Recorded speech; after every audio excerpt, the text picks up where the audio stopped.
so there's a startup on an NPP 20 performance exhaust, and it is in my mode, so it's an exhaust all the way open setup right now. The car is warmed up, both cars will be, so you don't rev your car cold out there. So we're going to go ahead and give it a couple of shots so you can hear the factory exhaust, and we'll talk a little bit more about that. My friend Bob Sorelli brought his 20 over to the Baker's Tire Garage so we could hear this. So hang on. Go ahead, Bob. Give it a couple shots.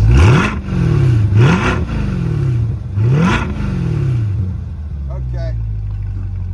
So that's what the factory exhaust sounds like. We're standing 4 feet from the car with the mic, and we're going to do the exact same distance on the other car to try to keep it the same, but obviously very unscientific here, so.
Smoked our camera person there. I just got sprayed.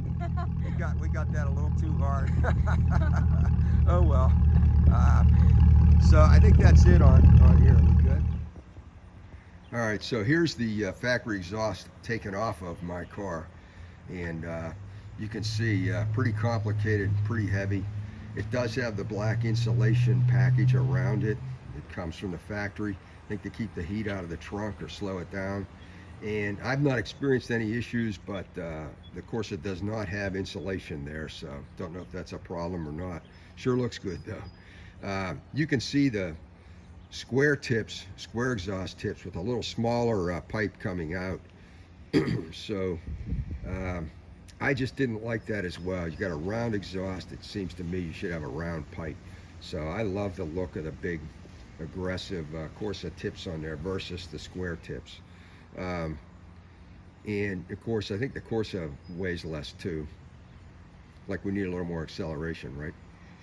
But at any rate, at startup, Bob just mentioned, you can hear a big difference with the Corsa. When you start the car, you get a good deep shot or growl out of that thing, and gets your attention. So if you're at the shows or the gas station or anything else, somebody's going to hear you start it up. So I think that's about it. If you have questions, shoot it in. We're definitely kind of amateurish on this, but I thought it was a good way to hear the difference between the two sounds, and a lot of guys have been asking me about this. So if you need a Corsa, we can get it through Tom Henry Racing, but my price is the same as websites, so I'm sure you can find them out there somewhere. We did tour the Corsa factory, and we're impressed with the quality control, the robotics, cutting these stainless pipes at specific angles so accurately, and then welding these things perfectly. I mean, it looked like really nice stuff. We were quite impressed with Corsa factory too when we got the plant tour. So anything else you can think of, Bob, that I missed on the plant tour? Now, I was just personally really impressed with the individual building of each one of these units. There's no mass production. They're all individually cut and welded. Just very impressive. Okay, so thanks for watching. A little garage talk on the two different systems. Hope you enjoy it. Thanks, Kate.